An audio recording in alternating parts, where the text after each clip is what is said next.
Hey guys, welcome back to my channel. I've tried to film this video like twice today and it's been really tough. My allergies are really kicking my ass and I don't really have much of a voice, and plus I've been crying a lot today, so I'm a bit of a mess. So this is the second part to Arius's video of Boston, and this is, I'm just going to give you a description of his diagnosis, what the treatment plan is, and whether or not we still haven't made like a full decision, but I'm just gonna give you like what our choices are and stuff. We did get some good news today on about our moving.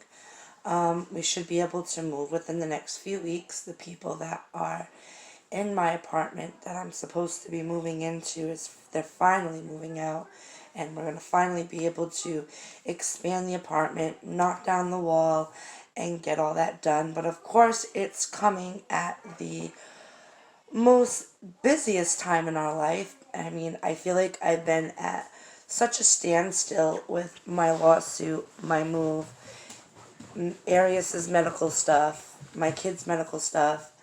I feel like I've been at such a standstill. Oh, 1 second. I'm back. So, of course, everything is hitting me all at once. I've been at a standstill, and I've had months to hopefully move, and hopefully do this, and hopefully get that done, and of course now everything's coming at once. So, Arius could possibly be going for surgery next month, on top of me trying to move within the next few weeks and knock down a wall and get an apartment ready for us to move into, because I mean there's a lot of work that needs to be done. These people have been living there for a while. We need to knock down a wall, paint, fix door frames, probably fix some flooring. I haven't seen the condition of the other side of the apartment. I know what condition the other side of the apartment's in, like where all my stuff is right now, but I have no clue what the other side is going to look like or what damages have been done.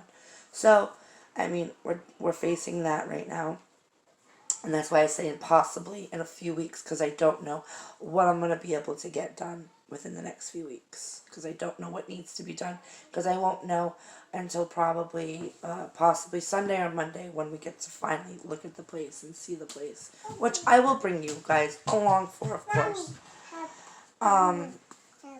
So let me get to now Arius's diagnosis, and here he is. Like, isn't he just so cute? Oh, it died. It died. It's gotta get put on the charger. Want to say hi? Yeah, sure, me too. Say hi. Hi. Hi, guys. Remember me, guys? I know a few days you didn't see me, guys. And Allie.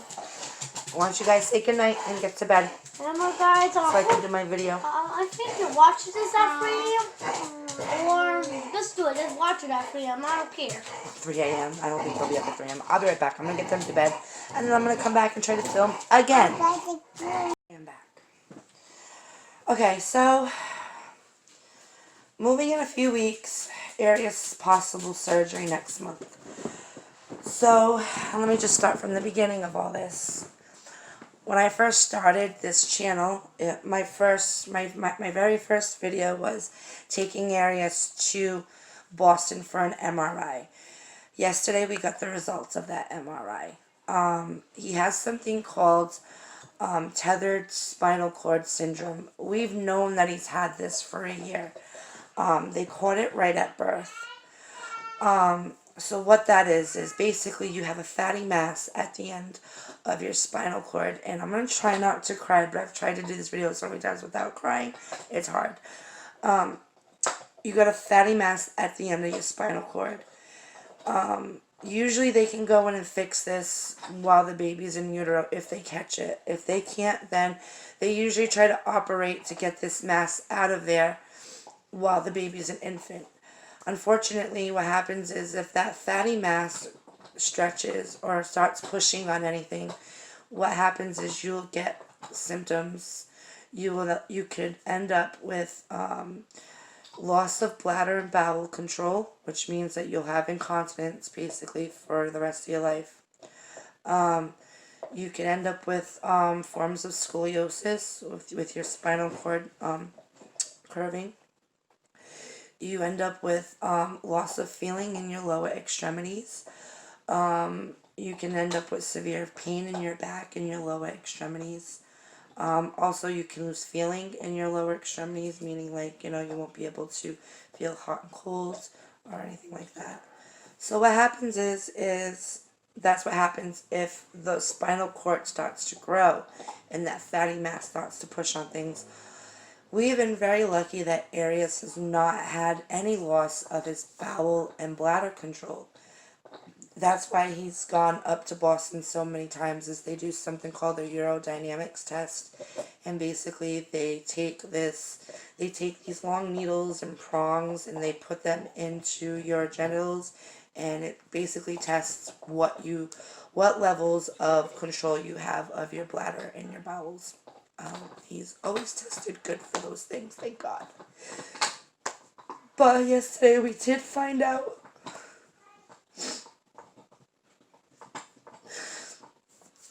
we did find out that his spinal cord is starting to curve. And because of that, he has weak hips, and his legs are starting to get weaker now. We've been really lucky for the last year. He hasn't really had any symptoms or anything like that of this syndrome. But unfortunately he is now.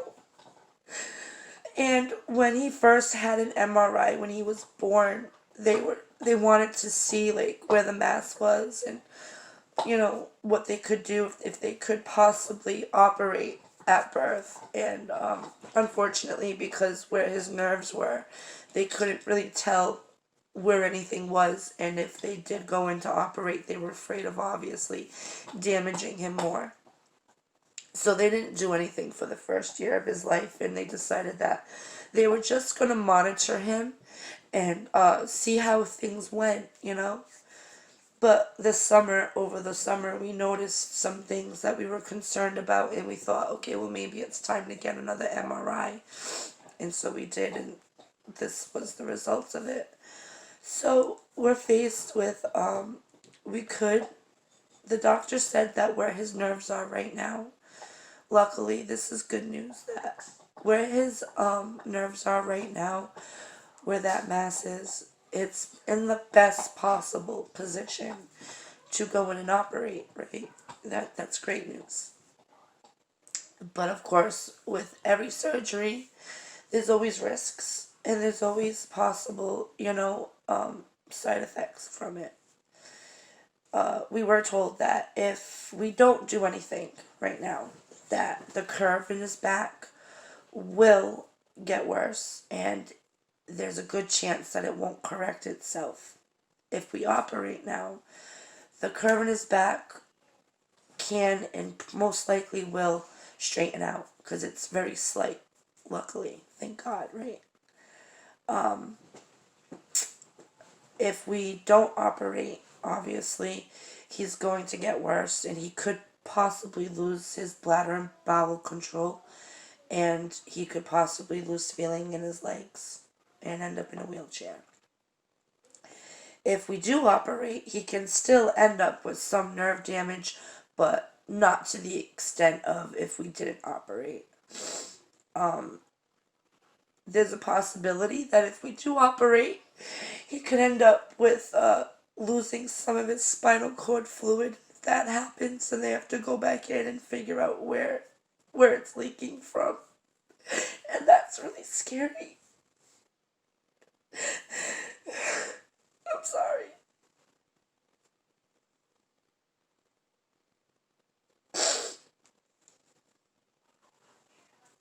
And of course, there's always that chance that if they go in and operate, and if they see something that they're afraid to touch, then they're not going to operate, and then he could still end up with all these issues anyways.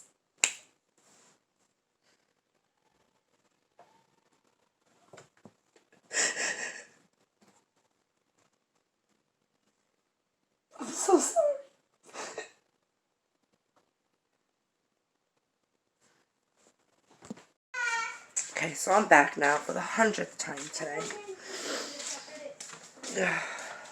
God.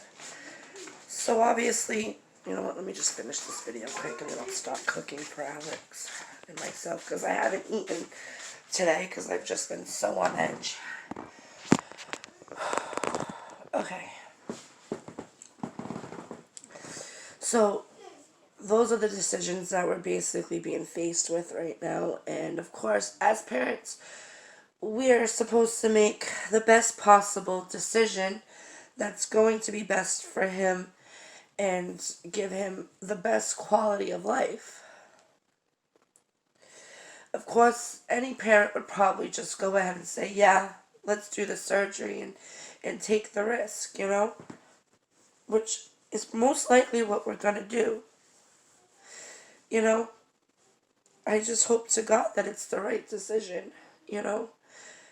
Because either way, I mean, I guess in a sense, what do we have to lose, you know? If we don't do it, he can get worse. If at least we try to do the surgery and they succeed, you know, he could possibly live a really good, normal life. If they do decide to go in and open him up and realize they can't do anything, well, at least we tried, right? And, you know, the good thing is that the success rate is really good with this surgery. So I've read, you know, and Boston does have some of the best doctors in the world.